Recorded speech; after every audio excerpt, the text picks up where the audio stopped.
Welcome to the Mindset Mile podcast, the show that'll leave you empowered to take action towards becoming the turned up version of your already awesome self.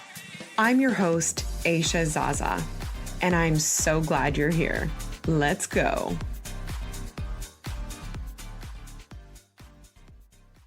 Hey fam, happy Monday. Welcome back to another episode of the Mindset Mile podcast. I hope you had an amazing weekend. I want to dive right in today because I've got a lot to share with you about decision fatigue, because this is something that's actually been plaguing me lately. And I know this affects everyone. But if you're like me and you're a mom to small children or any age kids for that matter, you know that the decisions you make become tenfold once you have kids, and it can be entirely overwhelming.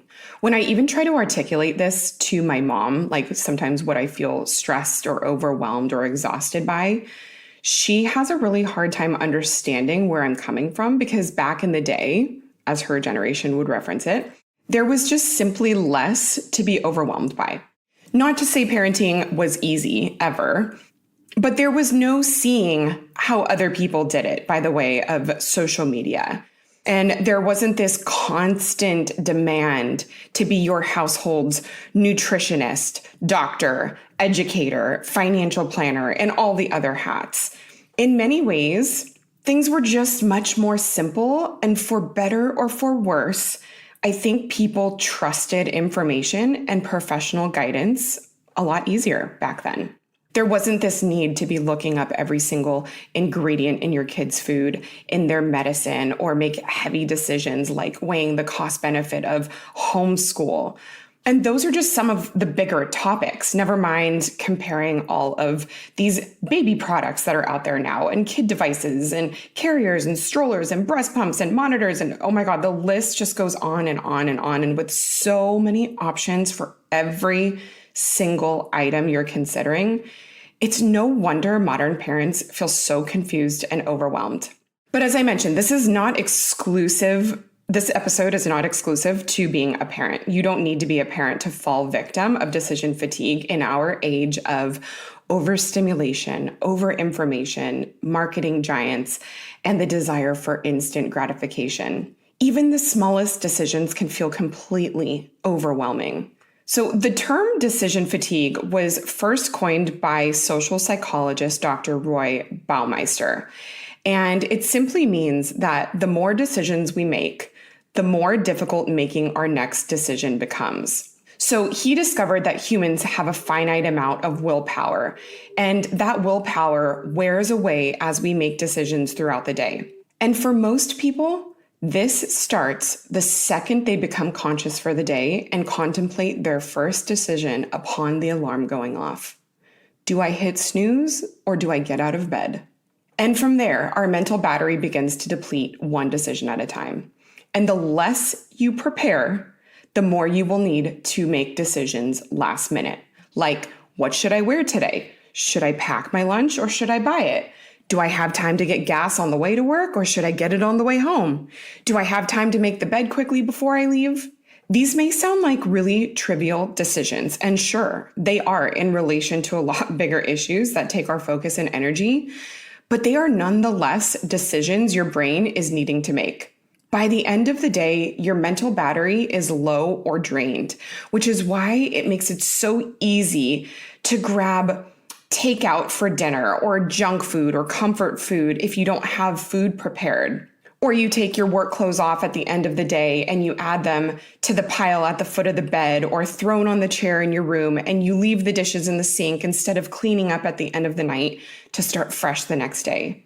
Your brain wants to take the path of least resistance when it gets fatigued, which usually results in clutter, which is why small tasks feel daunting and overwhelming when they go undone for too long.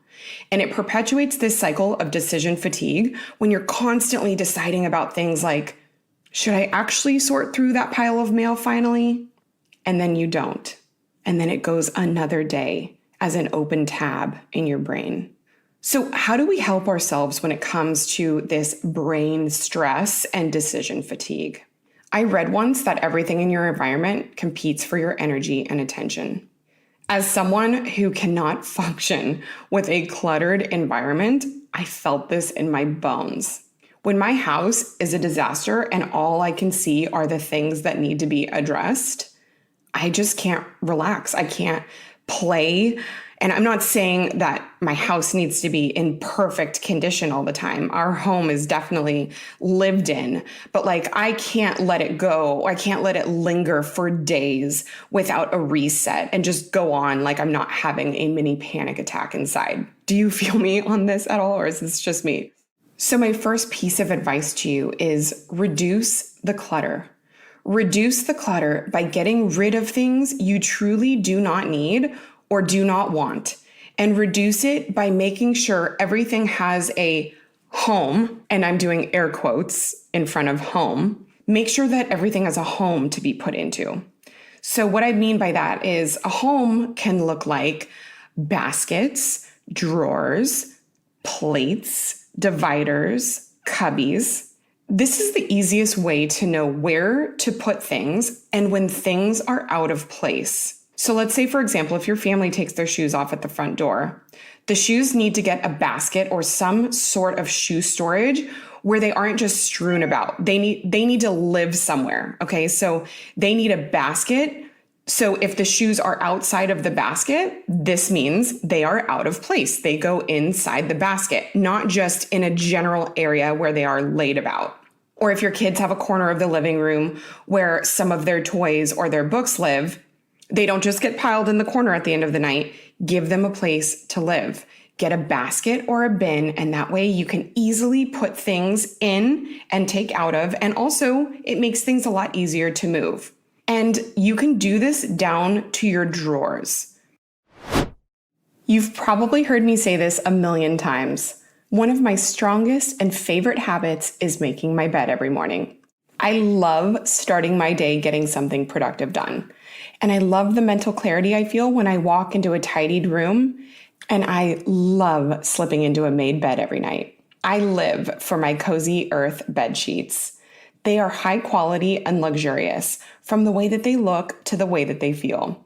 If you're looking to do some spring cleaning around the house, or if you want to get mom the best gift for Mother's Day this year, look no further than Cozy Earth. They make everything from luxurious loungewear to incredibly soft bedding.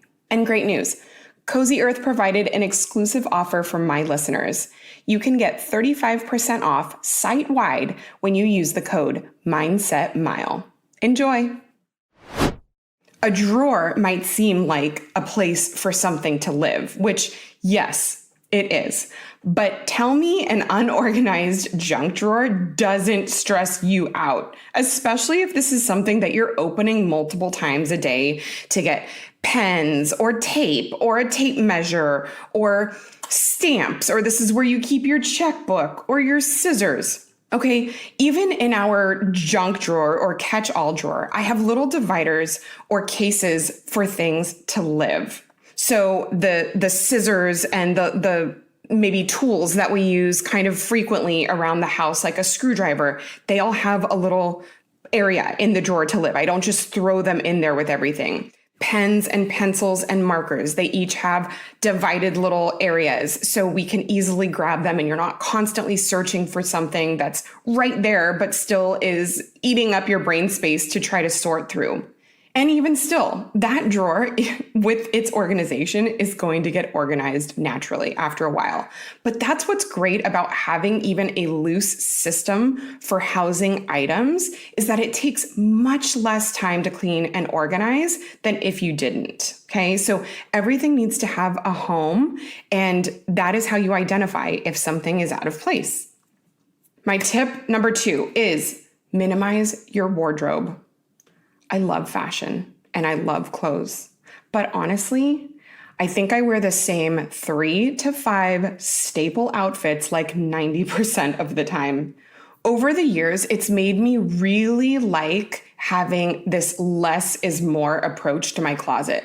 I can't stand looking through the same tops or items of clothing I haven't worn in forever, only to think about if and when I'll wear them again. Listen, if you haven't worn something in a year, it's time to get rid of it. There are special occasion clothing, and obviously those things don't get much use, and they do have their place in your wardrobe. But be realistic with what you're going to wear again. Stop holding on to things in case of a themed party that you still haven't gone to in 8 years. Just get rid of the thing. If you need it again, you can find it again. But a more capsule-sized wardrobe is going to eliminate a ton of mental stress. Trust me on this. You're not going to contemplate, what do I wear today? When you know your staples are there and you have a few quality pieces that you can easily interchange. Okay, next, you've probably heard me talk about this before, but reduce the size of your to-do list to 3 things that need to get done in your day. I know that doesn't mean there are only 3 things that need to get done, but mentally, you're going to have a lot more energy and clarity when you can see and are focusing on actually accomplishing 3 things per day, as opposed to trying to tackle a never-ending to-do list or getting a lot of things halfway done. We want to eliminate the open tabs in your brain. If you haven't tried this yet, do yourself a favor and write a list tonight of the 3 things that you need to get done tomorrow and see how good it feels to eliminate the mental drain looking and thinking about a longer list. Next, how daunting is the decision of what you're going to eat at the end of the day when you don't have anything planned? You go back and forth with your partner or your husband or your wife, and nobody's in the mood for anything or feels like making anything, so you just end up eating whatever or ordering takeout. Again, this might seem harmless, but not having a grip on your main meals is incredibly draining, or not having food prepped is draining.